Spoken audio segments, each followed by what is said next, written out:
The jury shall evaluate the top companies in this vertical and shall select a winner against 6 equally important criteria. 1. Business model scalability, market adoption and timing. 2. Uniqueness of the idea. 3. Team capacity. 4. Funding and financing. 5. Leadership and personal qualities. And 6. Impact factor. Is the company generating social and environmental change? Each criteria brings up to 10 points, so the maximum a company can get from each jury member is 60 points. Only 5 of the semi-finalists shall reach to the final round and win a share of a $6 million award. Let the Founders Games begin. Participant number 1. Hi, welcome. We're from Tennessee Sports. My name is Alexandra. Hello, my name is Gregory. All right. Well, it's not one, but 2 co-founders we have today in our backstage. Hello, Alexandra and Gregory. We have only one, but it's a superpower avatar, so hopefully it will represent both of you in the best possible way in our metaverse. Now, we are all waiting for you to start presenting your company in front of the jury.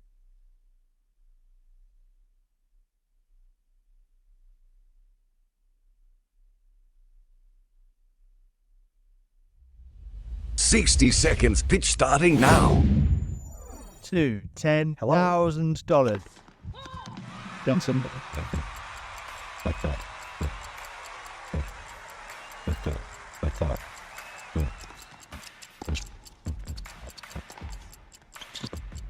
Then engage some of them.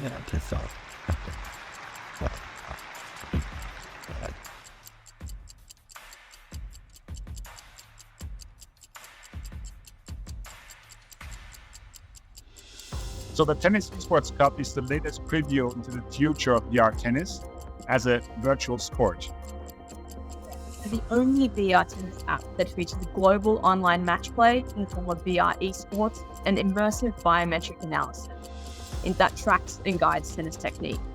And we're part of the largest sports and growing markets globally. Tennis, the 4th largest sport in the world, esports growing at almost 20% year on year, and VR, where tech giants continue to invest heavily in hardware and software. Ready for Q&A.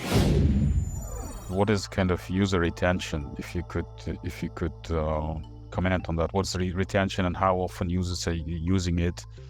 How long users continue using the app? The official launch of the app will be in May 23. Right now it's on a huge beta test. We have around about 10,000 downloads and we have hundreds, I would say thousands of players playing it already in a beta test, also with the Tennis Esports Cup. So that's where we are. And people, play regularly on a weekly basis. How do you measure satisfaction rate today? What's the right KPI for you? Is there some kind of target level of engagement in terms of number of games, number or time spent in the game? What is the right metric that would tell you that users are enjoying the game? On our Oculus App Lab, we have ratings where people leave their ratings just like any kind of 5-star review. We have an average of 4.6. We also record feedback via Discord, and the average time spent on the application would be in a range of 30 minutes to 1 hour, depending on the application that they use, whether it's a match or whether it's an arcade version. Obviously, this is much more advanced than the Nintendo games or other similar types of setups. But on the other hand, I cannot imagine that it really fully copies the real tennis experience, because some of the, sensors and actuators cannot really represent a tennis game. How will this influence the adoption of this type of setup? Yep, so with the more affordable VR applications or VR hardware, just like the Oculus Quest, we are definitely limited by the potential and the tracking ability of them. We were previously on the HTC Vive, where you could track your full body with more cameras. However, we are doing our best to be ready for both. We have the biometric and full body tracking ready to go. However, once technology catches up, we're ready for full body motion tracking with a more affordable device. But also, I mean, the sense for the ball hitting the racket. Yeah. I guess that cannot be recreated, right? So we've got a 3D printed racket handle, and we're working on replicating the haptic feedback, so you get that sensation of actually hitting the ball through your hand. As an ex-professional tennis player myself, I can say that we test every day. That's part of my job, to make sure that all the spins, all the speeds, and even the strokes are replicated as well. And that's part of the technical analysis piece that we do. How comfortable are you with the Oculus VR ecosystem, and how dependent are you on, its onward penetration? How big a risk is that for you? It's certainly a challenge to launch at the start, given that it's not an at-home device yet. That's why our main target markets in the initial interim period are universities and high schools, where there's a high likely chance that they are going to be purchasing it for multi-use educational purposes. And secondly, they are fully fledged and organized in the growing market that is esports. Now, what is helping me sleep at night as well is that Apple has announced the development of VR as well in terms of headsets. Meta are also progressing quite strongly, and there are a number, at least 10, I would say, headsets that are being, developed at the moment in terms of hardware. At the same time, prices are also going down, so you'll see that even HTC, who are probably the most high-tech devices, have reduced their prices. Meta are still navigating into the business environment for VR, and I think that that's just a barrier to overcome in the initial interim period. But I think we fit in well, as our target market is universities and high schools, and we can kind of grow together in terms of our product market fit, as well as tennis esports in general. So by the time that they're adults and they can afford it, they'll be very, very used to tennis esports and VR. Is it arcade or is it hybrid real? Well, and how would schools feel about it being an arcade game? Great question. So we do have different modes, right? So when I mean arcade, we have a fully, a tennis court that doesn't look like a tennis court. It's an arcade target game. It's available for single player mode, but our main feature is esports and global live match play, and that is aiming at simulating tennis as much as possible. So you will have an advantage if you have played tennis before. And with our biometric analysis, that is also a beginner tennis lesson, basically. So once you get to a certain stage of our application, you will then be ready to hopefully try yourself out on the tennis court. So from all the spins and speeds and the strokes as well. So would I be running, the several meters in order to? So you can. Sorry to cut you off. You can also choose that, right, based on the Oculus Guardian, typically that we're on at the moment. You can choose your space. So you can play from home and be stationary, but you can also choose what's called a running mode, where you can take up to, say, a squash court space, a few meters. I see that your business model comes with downloads. So it's a $30 per download, and then you're using the hardware as it is. You're not doing any hardware improvements to what currently you have integration with Oculus App, right? Yes. Correct. Yep. So it would be the download and essentially developing the application to formulate in-app purchases for different types of apparel, and partnering with sponsors for those kind of equipment and digital equipment. We also have that 3D printed racket handle as well, which we are developing to sell, but that would be in partnership with other production companies too. We're mainly focusing on being the software developer. Can you give us an idea of what kind of in-app purchases are you planning to have within the app? Yep, sure. So with our tennis development, it would be, say, a masterclass or a celebrity 101 on a forehand. You could be purchasing different types of digital equipment, such as rackets or different types of apparel and shoes. And at the same time, there would be also within esports, different types of entry fees and recurring tournaments.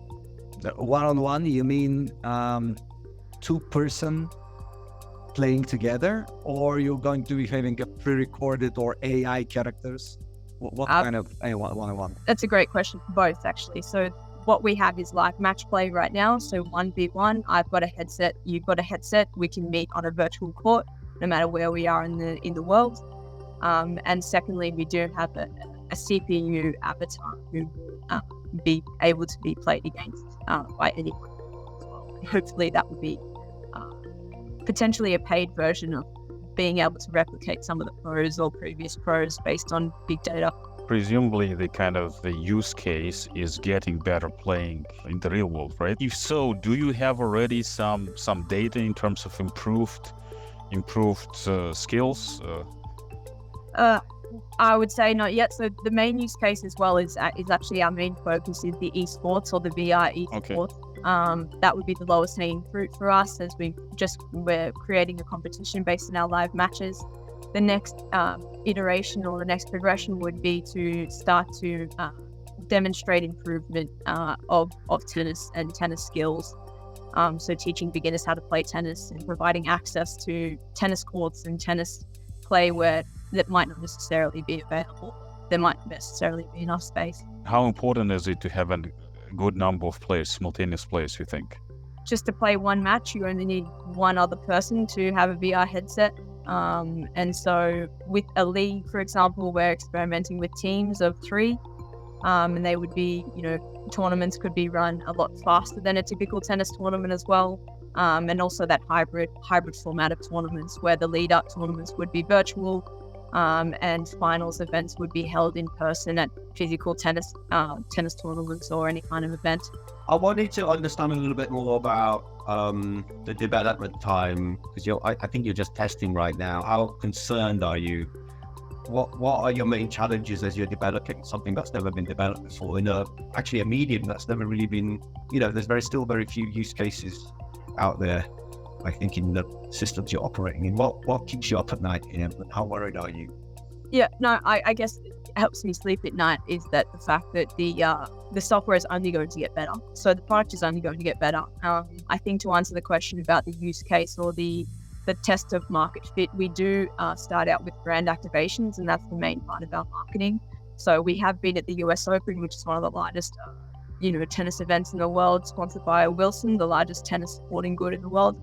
And so the thing that helps me sleep at night is that our product is only going to get better. The challenge and the main challenge is trying to get as close as possible to reality with an affordable device. That's probably the main thing, or the timing of everything, I would say. I wonder whether, the thing I think about this, and having not used it, is do you need to get it super real? I wonder if you're trying to do too much. If you get it to a point where it's just fun, it works, you could hit a few shots, I can see how sponsors, brands would use this in live event situation. Definitely.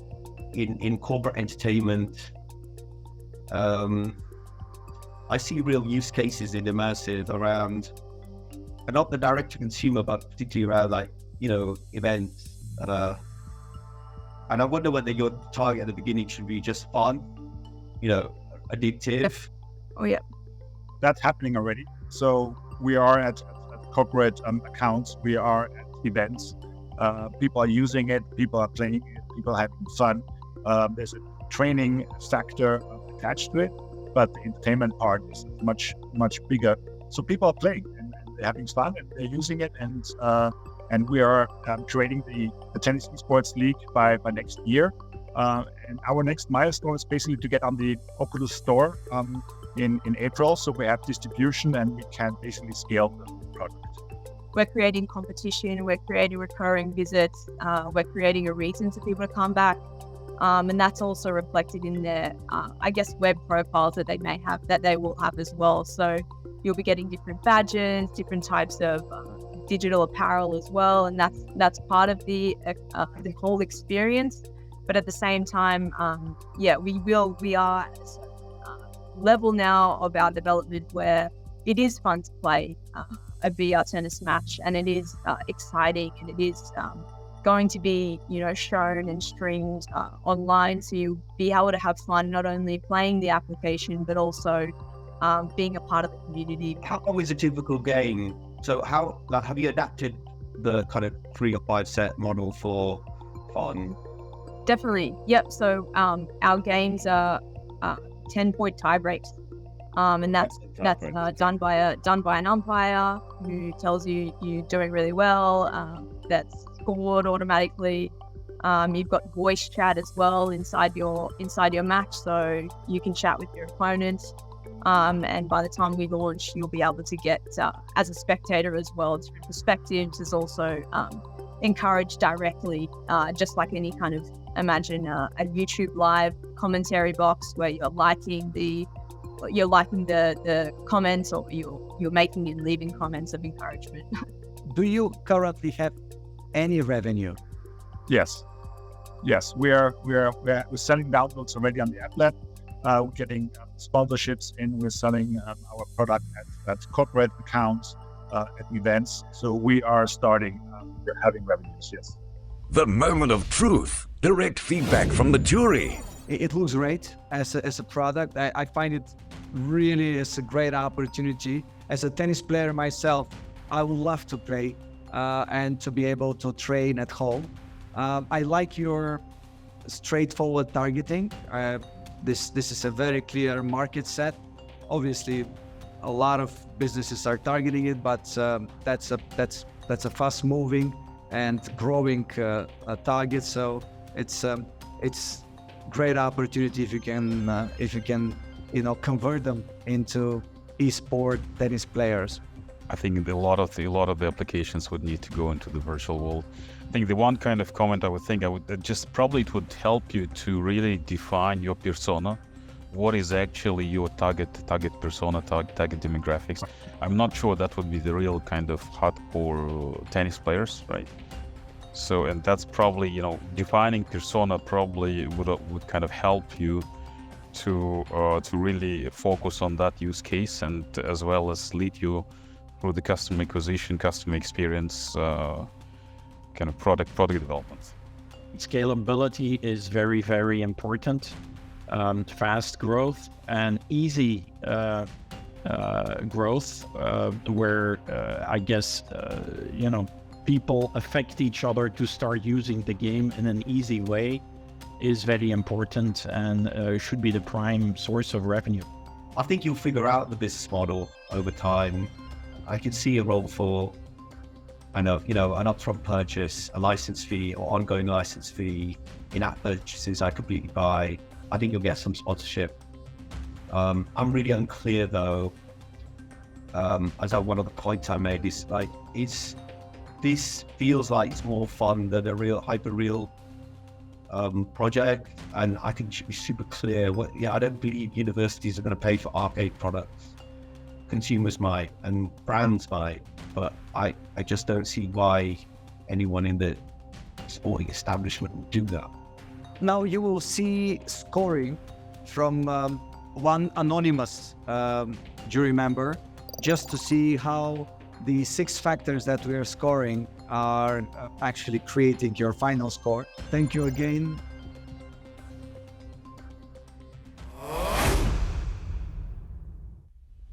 Participant number 2. Let's have a look who is with us in the backstage. Hi, nice to meet you. I'm Susan. I'm one of the 4 co-founders of Holo-Light, and I'm looking forward to introduce you to Holo-Light. Well, Susan, wonderful to have you with us in at Founders Games Metaverse rounds. And let's give you this superpower avatar, which will take you downstairs and pitch in front of the jury.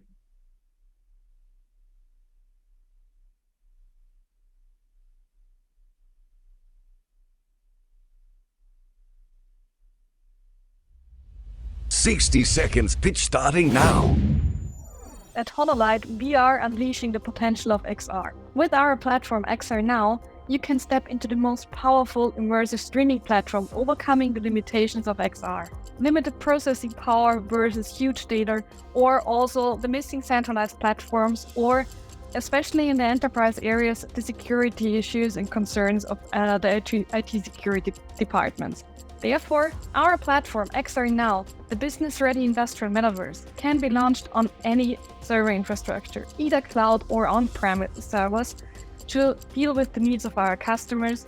And from there, all XR applications and data can be streamed as a pixel stream to end-to-end devices like HoloLens 2, MetaQuest 2, iOS or Android devices. We are currently a team of about 70 people based in Austria, Germany, and also the first few salespeople in the US. And we are currently at 2.2 million euros ARR, based on a license and SaaS model for our streaming platform. With that, we are currently supporting more than 100 industrial customers in Europe, the US, and Asia.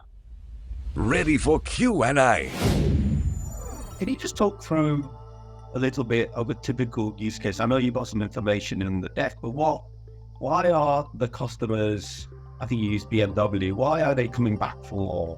What's really happening there? So for example, BMW has several use cases. One of them is an engineering and prototyping use case. So just imagine they are building lots of prototypes for each new car type. So instead of building each of them, they are using directly the 3D data in AR and VR for visualization and the design reviews. But as a CAD file of a whole car can barely lift up your laptop based on the power it pushes through your computer, it's never running on a mobile device like a HoloLens. Also, the security people won't be happy if you put, for example, a new design file on a mobile device anybody can carry out of your building. So therefore, they have everything stored on their server and stream it only to the mobile device. The device itself, it's just a client who gets a pixel stream and therefore basically is kind of stupid. So if anybody steals a device, they stole the device, but no data at all. How many of your clients are kind of increasing usage or spend through the platform at the moment versus how many are not using and you're worried about not? So basically all of our bigger customers, so all the big names you also have in our deck, are currently increasing their use cases. So especially right now, as we are speaking, our salespeople are in intense conversations with several of our customers to increase their number of licenses and to increase their usage, also for the budgeting for the next year. How easy is the sales cycle? It depends really from customer to customers. So in average, we would say usually it's between 6 to 9 months. But we also had customers who already had the devices registered in their IT systems, and they were just waiting for the technology, which enabled them to directly jump on it and were way faster. Okay. Who are your competition? Basically, if you would compare us to general streaming in AR and VR, that would be Microsoft with Azure Remote Rendering and NVIDIA with Cloud XR. But Azure Remote Rendering is basically a rendering service for single models, which is targeting a different use case, so we don't have touch points with them here. And NVIDIA with Cloud XR is also focusing on the VR side, so they have pushed HoloLens and AR devices from their support, and they're focusing, from our point of view, it seems a lot on their GPU side and on a different market area than we are doing. How big's your dev team? Our dev team currently is around 38 people. Can you give some idea in terms of the level of activity currently on the platform? Like how many users, what is the usage? How many applications has been developed? How many of them are active? Kind of just some idea in terms of the activity on the platform. It's not just one platform, for clarification. Usually our customers, as most of them have sensible data, have their own platform of ours in their own setup. So there are several platforms out there. So there's the BMW platform and different customers' platforms.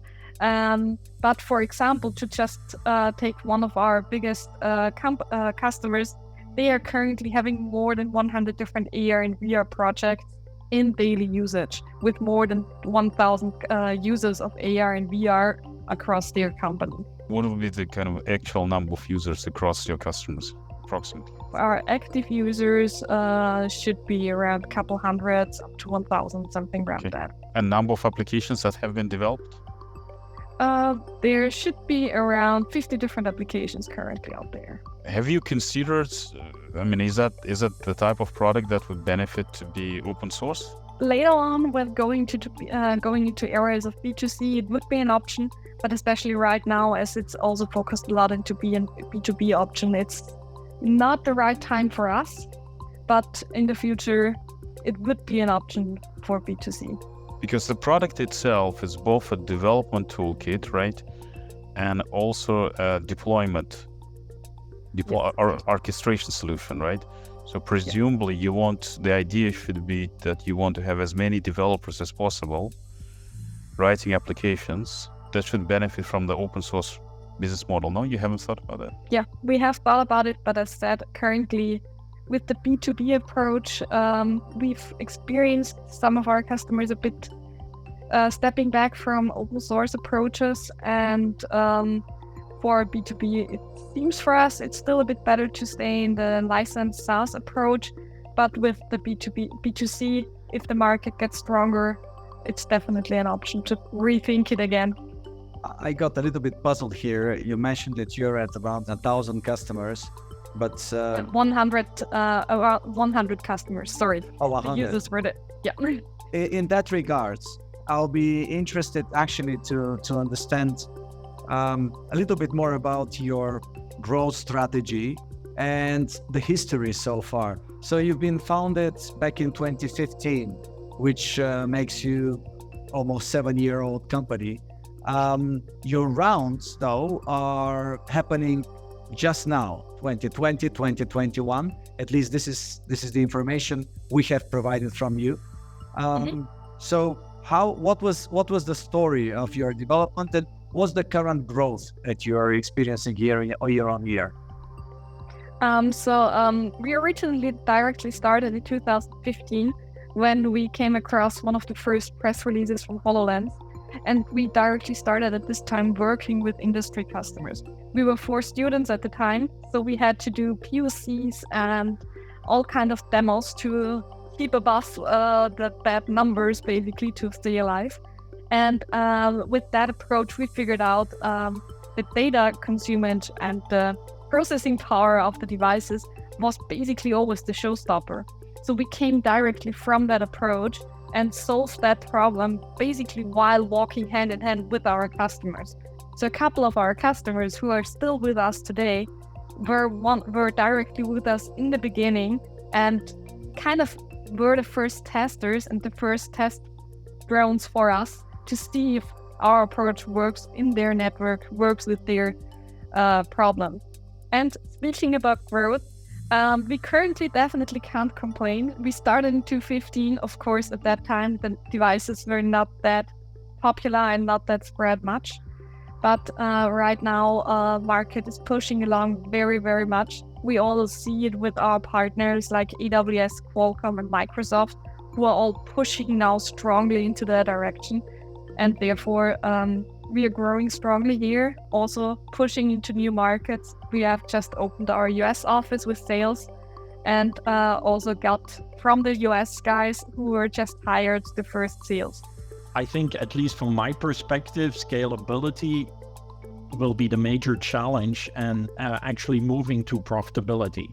So from that perspective, can you give me some insights on how you see the cost of customer acquisition evolving over time? Because I think at this moment, whenever you have a new customer or a new project within an existing customer, probably this takes a lot of special service work in order to enable them. And how do you see this evolving, and how much of that work can be reused for a new customer so that your, let's say, COCA goes down and you can move to profitability and while scaling the company? Yes, currently there is still a lot of support on our side needed for new customers to onboard them and to set up the infrastructure on their side. Therefore, we have really small integrations teams who is dealing with customers so they can help directly on site if needed or support them as much as possible. What we see as Microsoft did us a huge favor by cutting the support of Windows XP people are now transitioning or forced to transition to newer systems, which reduces the workload enormously, to be honest. So therefore, it's getting better on that side. And we've set up the strategy, which is also already now starting a bit to, especially for smaller customers, push them more towards cloud servers, as there we can set up once the instances with a standard setup, and then they are ready to go and easy to go, and do the bigger on-prem setups, mainly for bigger enterprises, where also the invest versus revenue ratio looks better. So by when do you think you will have a new customer acquisition that will be profitable? We think it's getting better by year, but general profitability should be around 25, 26 around. So a couple of years still to go, but we're getting there. You're in an open round right now. How much are you looking at raising? What are you going to use the money for? So we're currently looking for in total 15 million euros. Usage of this money will mainly be sales and marketing to push towards new markets, especially now with the step towards US. That's a big topic for us. And a small part is also still in the tech area, as now more and more devices are pushing into the market. We are evaluating them, of course, and as soon we see from our customers the pull that they want to use these devices and they are willing to use these devices, we have to onboard them and develop the client applications for them. The moment of truth. Direct feedback from the jury. There's some things I like here. The first thing I'd say, it reminds me a little bit of Wix for the internet, and I can clearly see some use cases, but there's a couple of things I'd really worry about on this one. I think your sales cycle and finding the people will be really hard, and I don't know who these people are. It's going to vary by company to company, and I can see all kinds of internal reasons why you might have concerns putting this sort of information onto a third-party service. So there's a massive credibility question I have, but I'm concerned about the niche use case, the possible alternatives, including in-house alternatives. Reduce your TAM. In your paper, you haven't included the total addressable market, and I don't know how you measure that. I think these are the things that worry me a lot here. I think also, given the relative size of the contract and the difficulty of the sales process and finding the right people, I wonder if the economics will be a little bit unattractive to certain investors, because it's a hard sales process with possibly a niche use case. BMW is great because you're getting into the $500,000 million a client, but lots of clients I worry will be much smaller. Can you make money out of that? It's imperative you have a journey on how your acquisition costs look right now. I think the numbers can be ignored initially a bit, but given your ambition, it's really important you have a strategy there. I'm massively concerned about the negative cash flows, but as I said, there's a big positive in there. We started like this, and it's listed on Nasdaq. Definitely interesting space, and you must have something very unique, given the same BMW case. But I just do not understand how why I do not get my head around your average revenue. Probably there must be a mix of different use cases. Some are strategic use cases, others are not so, and that's something that I think would be great to understand. I share the concerns of the other investors, and my suggestion would be, or at least I have a sense that maybe you have to learn to say no to certain customers and only pick the strategic cases which have the highest potential for scalability and recurring revenue with the least amount of support. If I'm scoring a company 3-year-old, I would say you're doing an amazing job. But if I'm scoring 7-year-old company, there are a lot of things to say about the efficiency of how you've reached up to this level. And then from a VC point of view, I would ask myself the question, do I have the time to wait this team, this company, and this otherwise very interesting product to scale faster? And can I help that scalability? Now you will see scoring from one anonymous jury member.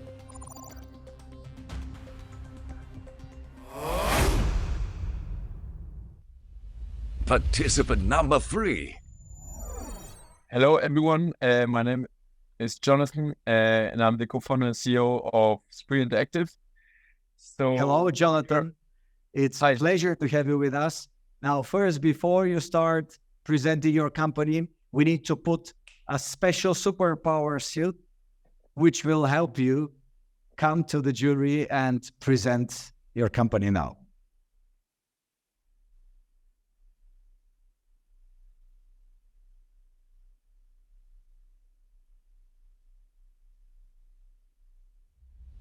$60 pitch starting now. We're creating the next generation entertainment platform for the generation Alpha, so the people born 2010 and later, for out-of-home and in-home. This year we are on track to reach 4.5 million euros revenue with over 85 systems installed globally. We have a B2B2C approach. That means we sell our VR entertainment systems to theme parks, shopping malls, family entertainment centers, and then they offer it to their guests. So combined 2 million plays, which on average is a €5 ticket, so 10 million revenue for our B2B clients. And we are raising a Series A of 12 million, and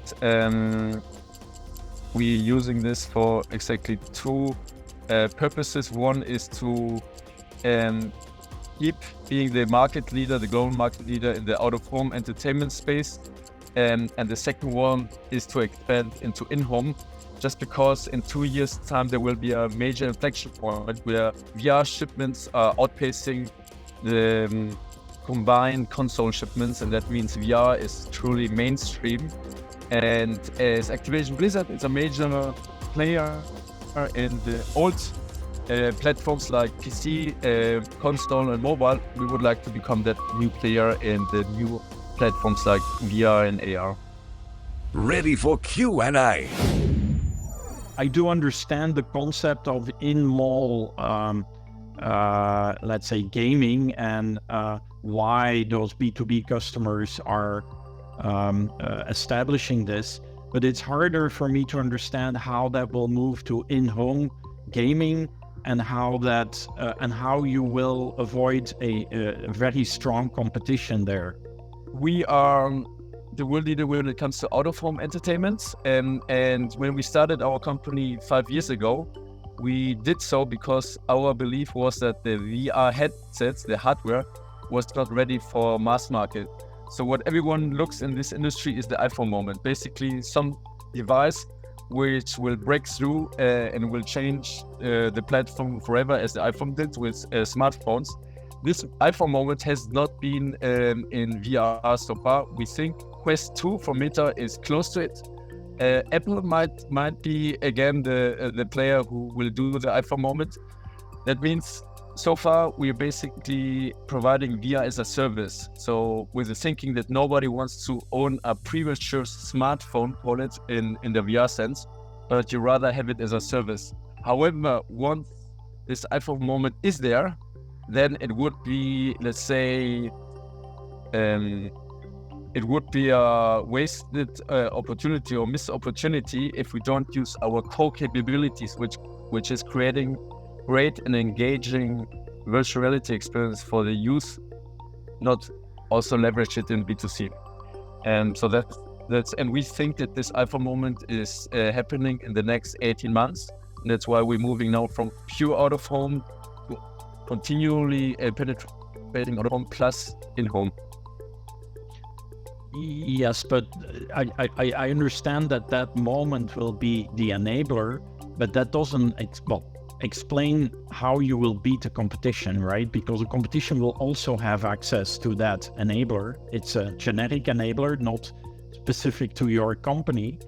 And obviously the competition to get into the homes will be fierce, and there will be major players pouring enormous amounts of money in that. Exactly, that's completely true, and we want to become the leading player in that.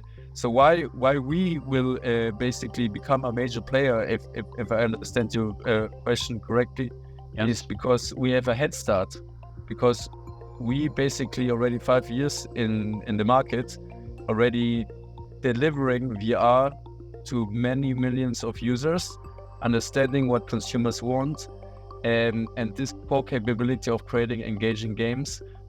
This we can now transfer from out of home to in home, and actually we have real life touch points with our customers, and which others don't. So basically, this is another synergetic point of offering out of home and in home, because essentially a real life touch point is the most valuable, and what we're aiming for is to, you can think of it, train with your VR experiences at home, but then compete or collaborate or learn more engaging in a social setup in out of home, in such a way that basically it's not either or, but it's more synergetic and complementary. Your revenue is based on sales of systems.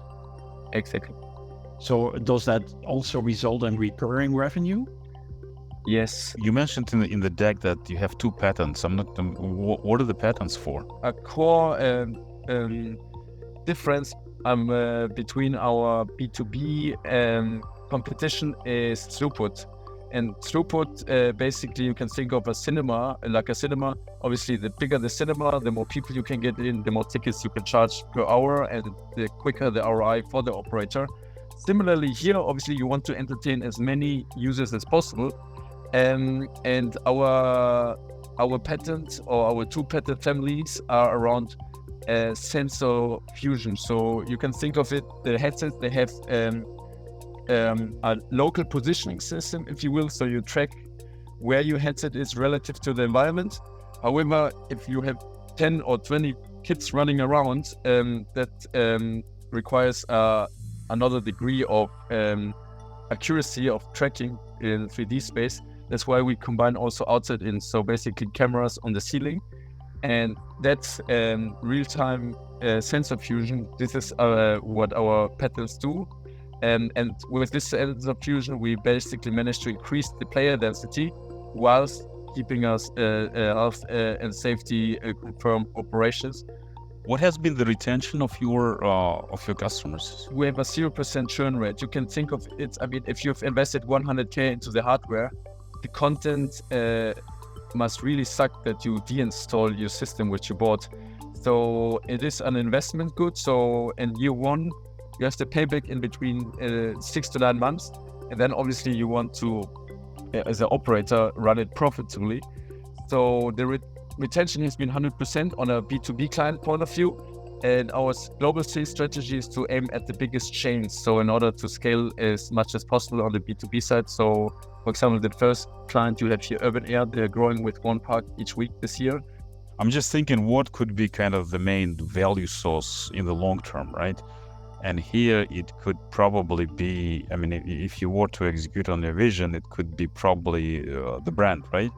Have you thought about franchising and actually developing more like a consumer brand, which doesn't look like to be so far?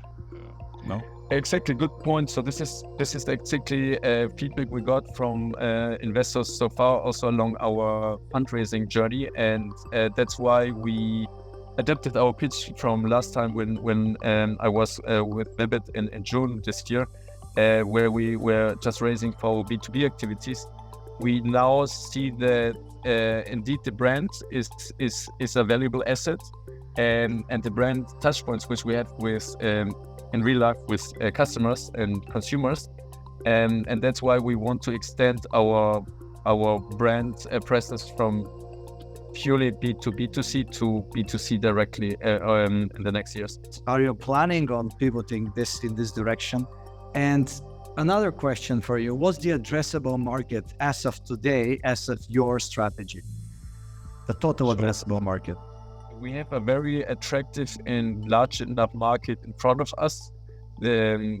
global attractions market, and I'm currently, as we speak, in Orlando, which is basically, if you will, the global heart of this attractions market with the theme parks and so on being here. And within that market, we have a segment which is VR, and that segment has even grown throughout the pandemic, unlike many other segments. So we aim to keep our global leadership position there and basically focus on the family entertainment, because that's our niche. So basically non-violent virtual reality experiences for the whole family. And you can think of us from a branding point of view as Disney, so designed for kids, but also fun and engaging for adults. And in terms of your first question, we actually see at the same time a consumer market building up, which as this graph on the left-hand side shows, is about to become mature or mainstream in a way, which would be like a missed market opportunity if we don't go after that, given the fact that these consumers at some point might have had the first touch point with VR on our out-of-home entertainment locations, but then might want to also have our own VR headset at home, and we would like to become that mass market kind of enabler for this target market. I'm fascinated you managed to getting a 50% margin here for a hardware product that's available. How do you sustain that? Is that sustainable going forward? There are other players in this market, in the B2B market, which are having a software-only approach. So basically they say, okay, our B2B clients, they can get their hardware themselves and plug in the hardware. However, that's more, let's say, a do-it-yourself arcade kind of internet cafe segment, which doesn't have a lot of budget anyways.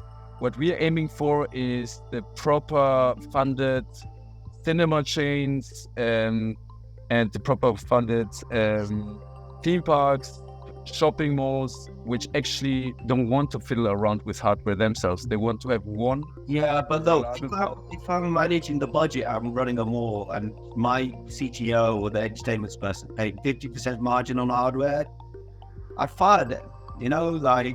So I just don't believe it's. I think you're doing brilliant to get that, and no one needs to know about that. And if you can package it up, brilliant.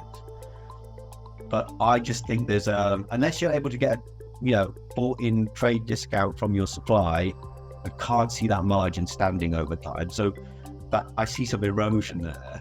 Yeah, I mean, it's a good point. I mean, as mentioned, there are other players basically are serving other segments of the market, and however, you can compare us in a way in a B2B setup. I mean, our clients, they want a full turnkey system, including shipping, installation, trading, and part of that is also having a margin on the hardware. I mean, if you buy your PC from, let's say, a Dell or IT company, they also have margin on the hardware, and you're happy to pay so because you get the full service. Look, I hear you there. Look, I mean, I think the important says, you dial up your supply contracts and say, look, we're giving you volume here in a, maybe an emerging category, and it's but anyway, okay, it's an observation I make. Someone else talked about the pivot into consumer. Yeah, I've got to say, I worry about that as well. I think we've heard about the moment for mass adoption of the iPhone moment being 18 months away. It's been 18 months for maybe a decade. So I would probably say, 3 to 5 years away. So, but there's a lot of good in here, I'd say. I think you've got to make clear, I think what I've understood there is you're saying of 100% of all your customers, everyone's gone on to purchase the licenses, right? So they're continuing with your license fee, but in your deck it says 16% is recurring revenue. You should make it really clear 100% of customers have signed on to the license, and that's the component that's recurring. Is that correct, Jonathan? Yes, so 100% of our B2B clients are still with us and paying annual subscription, roughly 10K per year, depending on the size of this. That's phenomenal, and that's lost in the 16% recurring revenue. Yeah. So that's phenomenal. Look, I wonder if the consumer component becomes a little bit of a distraction, but echoing some of the points I think Peter made right at the beginning, if we can see more evidence of the kinds of games here in a competitive environment, that would be how you might convince people here. And also linked to the point that Bakhrom was making, the brand would look and need to feel like a consumer studio. And I think about, the feel of a studio that has an engagement with, a game like Clash of Clans, like needs to look and feel like that. And I'm thinking there's a little bit more work there needed maybe, but there's a lot to like here, Jonathan, really. I have to say that. The moment of truth. Direct feedback from the jury. Very impressive company. I think they have achieved already quite a bit in the, let's say, B2B business. I am concerned about the B2C business, and here I don't have a good feeling yet how that will be achieved, and essentially for the scalability of the company, it seems to be important.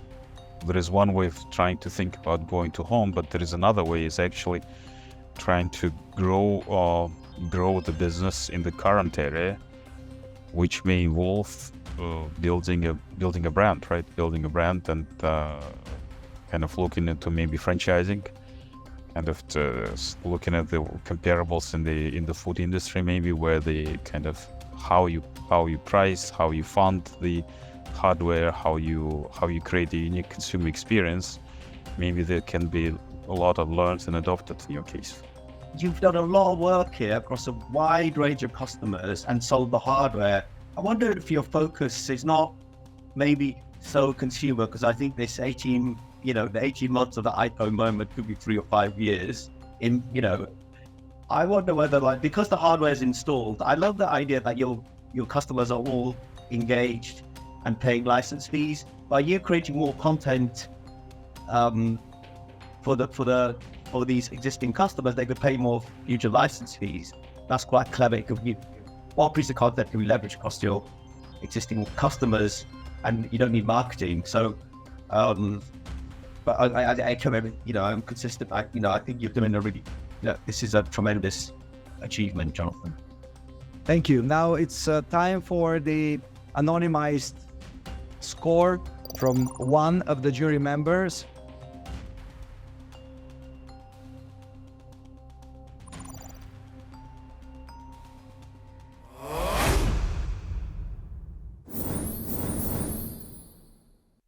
All right.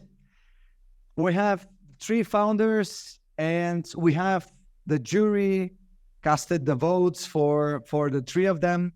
We have started with Tennis Esport, 30 out of 60. Congratulations. Holo-Light made it to 35 out of 60. Congratulations.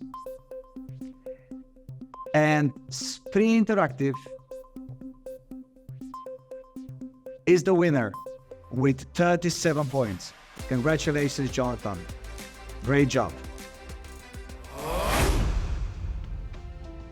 It's definitely valuable feedback, and I hear basically more positive, let's say, feedback on our current B2B activities, and let's say some concerns whether we should just keep focus, keep doing what we're doing profitable already now, versus entering the B2C space.